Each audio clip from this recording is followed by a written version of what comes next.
জান্নাতি ঘ্রাণে ভরে গেল। আমরা যে গুনাহ করেছি,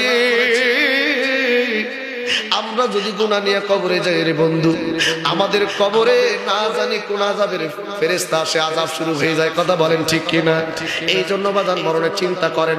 কার জন্য জানি ওই যে জঙ্গলের বাস রেডি হয়ে গেছে আমরা জানি না, কার জন্য জানি মসজিদে খাটনিটা রেডি হয়ে গেছে, কার বাড়ির দুয়ারে যারা চলে যায় জানি না, কার জন্য জানি বন্ধু রে সাদা মার্কিন কাপড় দোকানে এসে গেছে আমরা জানি না, কি জানি শেষবারের মতো মা বাবা ডাক্তার শোনা রেডি হয়ে গেছে, কার জন্য জানি মুয়াজ্জিন মাইকের মধ্যে শেষবারের জন্য এলান দেওয়ার জন্য ঘোষণা দেবে রেডি হয়ে গেছে। এই জন্য রে বলবো বন্ধু রে, কবরে চলে গেলে বন্ধু আপনার সঙ্গে কেউ দেখা করবে না, আপনার বিপদে কেউ সাহায্য করবে না। ইয়াওয়াদুল মুজরিমু লাউ ইয়াফতাদি মিন আযাবি ইয়াউমা ইযিন বিবানি, আপনার সন্তান আপনার পাশে যাবে না, আপনার স্ত্রী আপনার পাশে যাবে না।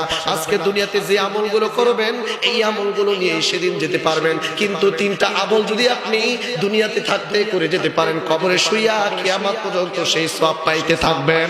চিৎকার মেরে বলেন না গো সুবহানাল্লাহ। এক নাম্বার আমল হলো নিজে যদি ইলম শিখেন, ইলম বিস্তার করার মতো একটা রাস্তা খুলে যান।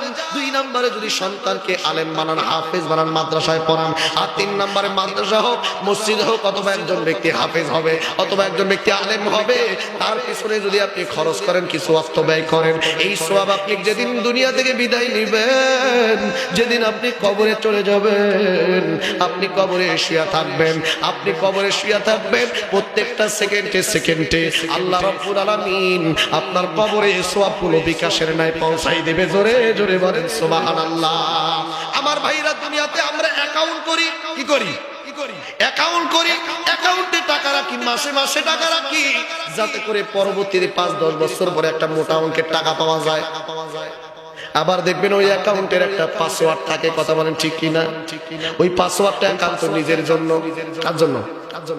আজকে আমি আপনাদেরকে বলবো বন্ধুরে, আগে দান করছি, পরে করছি, করব, কিন্তু এই মুহূর্তে আমি মুসাফির মানুষ, শত শত মাইল দূর থেকে আসছি। আমি আজকে আপনাদেরকে নিয়ে কবরের জন্য একটা অ্যাকাউন্ট তৈরি করব। কি করব? পরকালের জন্য আল্লাহকে সাক্ষী রেখে একটা অ্যাকাউন্ট তৈরি করব।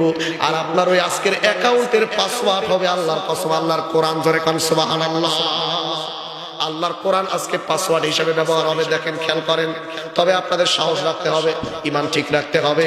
এই যে পবিত্র কোরআন 30 পারা, জোরে বলেন কত পারা? আরেকটু জোরে বলেন কত পারা?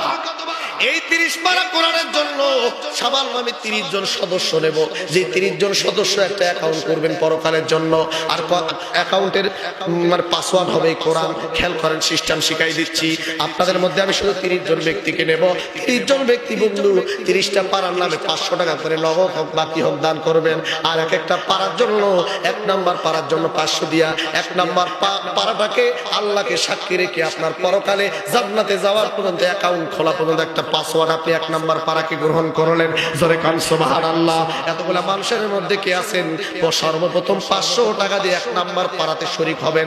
500 টাকা দিয়া নগদ হোক বাকি হোক চলে আসেন তাড়াতাড়ি। আমি মুসাফির ব্যক্তি দেখতে চাই আজকে কোরআনের মহব্বত, কোরআনের মহব্বত পাগলগুলোরে দেখতে চাই। এতগুলা মানুষের মধ্যে আসেন তাড়াতাড়ি তাড়াতাড়ি। 30 জন ব্যক্তি 1 নাম্বার পারা, 1 নাম্বার পারার জন্য আব্দুল খালেক 1 নাম্বার পারার জন্য 500 টাকা দিয়ে 1 নাম্বার পারার একটা পাসওয়ার্ড সে অ্যাকাউন্টে তৈরি করে নিল। জোরে কান সুবহানাল্লাহ। আব্দুর রাজ্জাক ভাই নগদ 500 টাকা দিয়া 2 নাম্বার পারা নিল, একটা অ্যাকাউন্ট তৈরি করলো পাসওয়ার্ড হিসেবে 2 নাম্বার পারা। এবার আসেন 3 নাম্বার পারার পাসওয়ার্ডটা কে নেবেন? 3 নাম্বার পারার। তাড়াতাড়ি চলে আসেন, দেরি করবেন না। 3 নাম্বার পারার জন্য পাসওয়ার্ড, তাড়াতাড়ি জলদি চলে আসেন। এই তো আরেকজন ভাই আমার 3 নাম্বার পারার জন্য একটা পাসওয়ার্ড করলো। 3 নাম্বার